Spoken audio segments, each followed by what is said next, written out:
Abrimos nuestra habitual sección del Mundo en Guerra con el militar en excedencia, analista en seguridad y defensa, Bruno Navarro. Bruno, muy buenas noches. Buenas noches, Alba.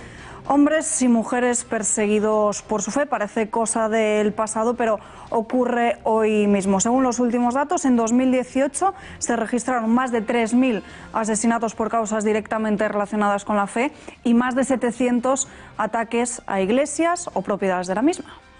Sí, decías que sería propio de otros tiempos, ¿no? Y es verdad, sería propio de las persecuciones de los cristianos por parte de los romanos, ¿no? Y hablamos de cristianos porque si bien no son los únicos perseguidos en el mundo, sí que es la religión más perseguida actualmente en el mundo, por lo tanto es importante dejarlo claro.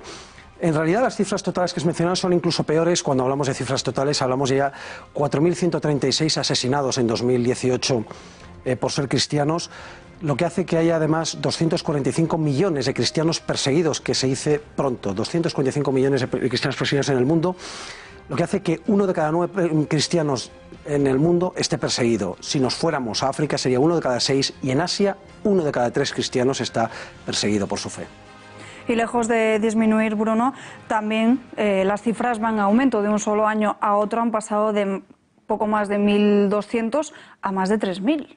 Y además, si volvemos a las cifras totales, el año pasado estábamos hablando, ya llegaba a más de 3.000, ya superaba los 3.000, y este año ha superado los 4.000, hemos dicho 4.136, luego de un año a otro hay 1.000 y pico asesinados, cristianos asesinados por su fe, más, que también se dice muy pronto. El número de países donde se persigue el cristianismo a un nivel alto, está considerado en este estudio que había 60 países el año pasado con persecución alta, este año ya son 73 países con persecución alta, ¿no?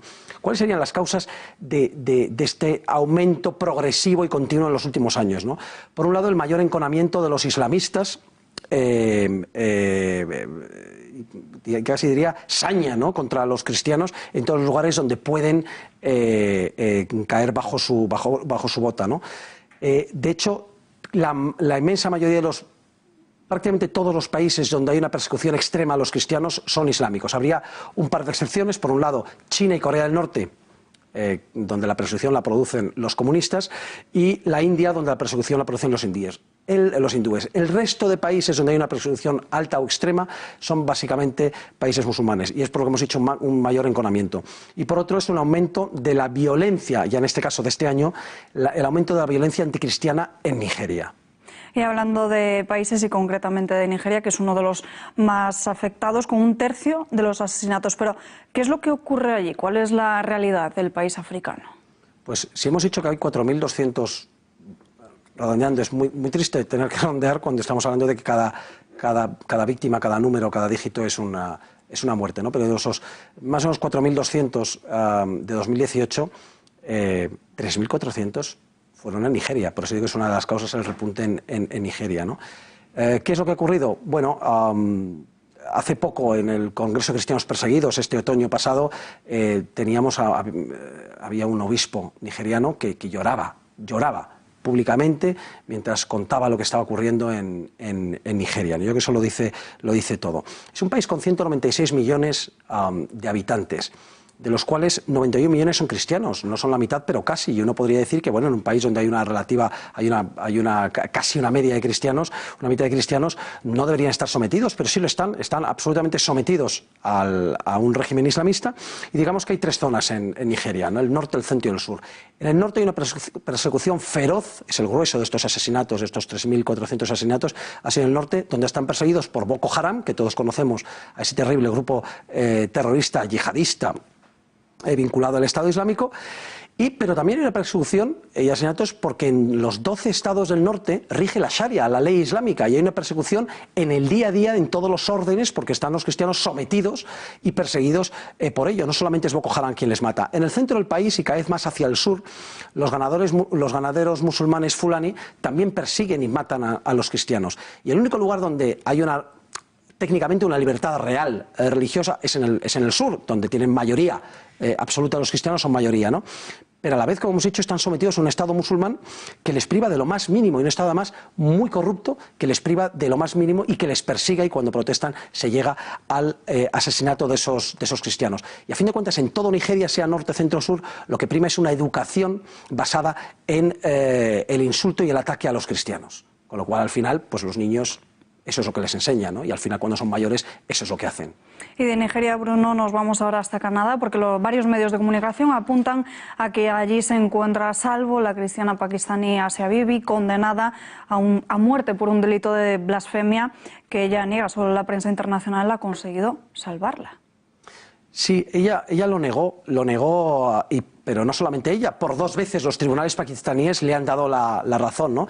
Es grave que haya una pena de muerte por blasfemia, ¿no? Aquí en España siempre estamos diciendo que queremos una protección de los sentimientos religiosos y que se persiga esos delitos de odio contra los cristianos, pero tampoco estamos hablando de que esas blasfemias tengan que suponer la pena de muerte. Sin embargo, cuando hay pena de muerte contra un cristiano por supuestas blasfemias contra el Islam, naturalmente aquí todo el mundo se calla y no pasa nada, ¿no? Son pocas las voces que en España han estado